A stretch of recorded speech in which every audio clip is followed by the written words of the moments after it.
వ్యాఖ్యలు చేశారు. కలియుగ దైవం వెంకటేశ్వర స్వామితోని ఆటలాడితే చంద్రబాబుకి ఆల్రెడీ తెలిసింది ఏం జరిగింది అనేది. ఇప్పుడు పవన్ కళ్యాణ్ గారికి కూడా తెలుస్తుంది అంటే మొన్న వాళ్ళ అబ్బాయి ఓ ఇష్యూలు ఉన్నారు, దాని గురించి ఆమె మాట్లాడడం జరిగింది. దేవులతో మీరు ఆటలాడతారని చెప్పి ఆమె మాట్లాడడం జరిగింది.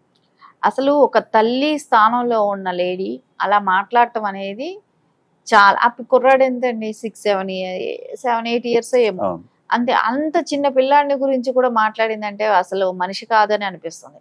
ఒక లేడీగా ఉండి ఒక తల్లి స్థానంలో ఉన్న వాళ్ళ అంత పెద్ద ప్రాబ్లంల నుంచి ఆ కుర్రాడు బయట వచ్చాడు. సో ఆ దేవుడే కాపాడాడు, అంతే కదా. ఏమైనా చెడు జరిగితే ఆయన మూలం మీకు జరిగింది చెడు, మీరు ఓడిపోయారు, నువ్వు ఓడిపోయావు, నువ్వు దేవుడు సొమ్ము తిన్నావు కాబట్టి నువ్వు ఓడిపోయావు, మీకు జరిగింది చెడు, అది దాని గురించి మాట్లాడాలి. ఇది ఏముంది, ఒక ఆపద వచ్చింది, ఆ దేవుడే కాపాడాడు. ఆ దేవుడి కోసం వాళ్ళు నిలబడ్డారు కాబట్టి, సనాతన ధర్మాన్ని నమ్మారు కాబట్టి వాళ్ళని కాపాడారు ఆ ఏడుకొండల వాడే. అందుకే కదా ఇప్పుడు చంద్రబాబు నాయుడు గారు కూడా అంత పెద్ద బ్లాస్ట్ అయితే ఆయనకి ఎక్కడైనా ఫ్రాక్చర్ అయిందా, ఏదైనా అయ్యిందా? ఏం అవ్వలేదు. ఆ దేవుడు దయ, ఆ దేవుడు అండ. ఈయన మూలాన ఇంకా రాష్ట్రాలకి చాలా మంచి చేయాల్సింది ఉంది, ఈయన చేతుల మీద ఇంకా మంచిగా నడవాల్సింది ఉంది, రాష్ట్ర అభివృద్ధులు జరగాల్సి ఉంది. ఆయన నమ్ముకొని కొన్ని కోట్ల మంది ఉన్నారనే దాంతోనే ఆ రోజు ఏడుకొండల వాడే ఆయన్ని నారా చంద్రబాబు నాయుడు గారిని కాపాడటం జరిగింది. అదే ఈ రోజున జగన్మోహన్ రెడ్డి అంటే ఏడుకొండల వాడితో పెట్టుకొని ఇంకోటి రాజశేఖర రెడ్డి గారు ఏడుకొండలు ఎందుకు 3 కొండలు అన్నాడు, ఏమయ్యాడు? అది దేవుడు చూపెట్టడం అంటే అది, ఇది కాదు. ఇది దేవుడే సేవ్ చేస్తున్నారు వీళ్ళని. అదేలాగా పవన్ కళ్యాణ్ గారి అబ్బాయి అయినా కూడా ఈ రోజున ఆ దేవుడే కాపాడారు. అది ఆవిడ నమ్మారు కాబట్టి, వాళ్ళ సతీమణి నమ్మారు కాబట్టి ఆవిడ వచ్చి ఈ రోజున డిక్లరేషన్ ఇచ్చి గుండు కొట్టుకొని అక్కడ డబ్బులు కట్టి అన్నదానం కట్టి అంటే అన్నదానానికి ఫండ్స్ ఇచ్చి అన్నదానం చేసి ఆవిడ భక్తిని చాటుకున్నారు. అక్కడ డిక్లరేషన్ ఏమంటే జగన్ గాని భూమ కరుణాకర్ రెడ్డి గాని మాజీ టీటీడీ వాళ్ళు అన్యమతస్తులు కదా, వాళ్ళు ఎందుకు ఇస్తారు? వాళ్ళకి ఆడ సనాతన ధర్మం మీదే కానివ్వండి, ఏడుకొండల వాడి మీదే కానివ్వండి, వాళ్ళకి నమ్మకం లేదు. ఆ స్వామి వారిని నమ్మరు వాళ్ళు. అలాంటప్పుడు వాళ్ళు ఎందుకు ఇస్తారు? వాళ్ళు ఎవ్వరు. ఇదే భూమ కరుణాకర్ రెడ్డి గతంలో ఆ తిరుపతి కొండ 7 కొండలు కాదు 2 కొండలు ఓన్లీ నల్లరాయి అని మాట్లాడిన వ్యక్తి.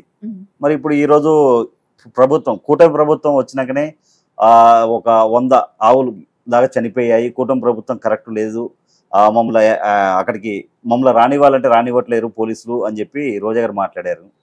వాళ్ళు పర్మిషన్ ఇచ్చారు పోలీసు వాళ్ళు వెళ్ళమని.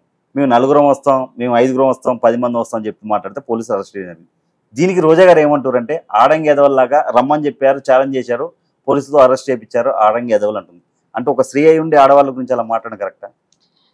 అంటే ఆడవాళ్ళు తక్కువ అని ఆవిడే చెప్తారు, అంతే కదా. అంతే కదా, ఆవిడ ఒక లేడీ అయ్యి లేడీస్ తక్కువ అనేటట్టు ఆవిడే చెప్తుంది. ఆ సిగ్గుండాలి మాట్లాడటానికి మెయిన్. ఎందుకంటే లేడీస్ ని చులకన చేయటమా? ఆడవాళ్ళు చేతగాని వాళ్ళ అయితే నువ్వు చేతగాని దానివే కదా, నువ్వు ఇంట్లోనే ఉండాలి కదా, నువ్వు ఎందుకు రోడ్డు పైకి వచ్చావు? నువ్వు ఇంట్లో కూర్చో.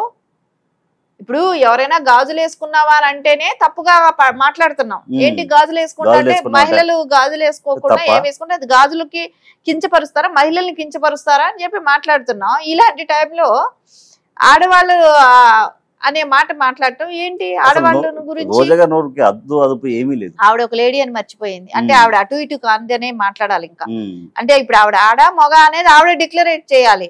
నువ్వు ఆడవాళ్ళని తక్కువ చేసి మాట్లాడుతున్నప్పుడు నువ్వు లేడీయే కాదు, నువ్వు ఒక ఆడదానివి కాదు. అలాంటప్పుడు నువ్వెవరు అది చెప్పమనండి ఫస్ట్.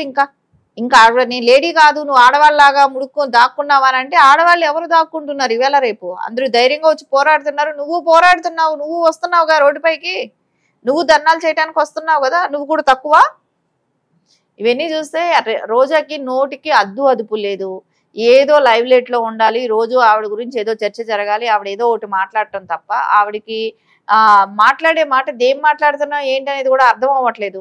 లేకుండా ఉంటే ఎవ్వరు కూడా సంస్కారం ఉన్న వాళ్ళు ఎవ్వరూ కూడా 7-8 ఏళ్ల పిల్లాడి గురించి మాట్లాడరు. అదేలాగా దేవాంశ్ గురించి కూడా గతంలో అట్లాగే మాట్లాడారు.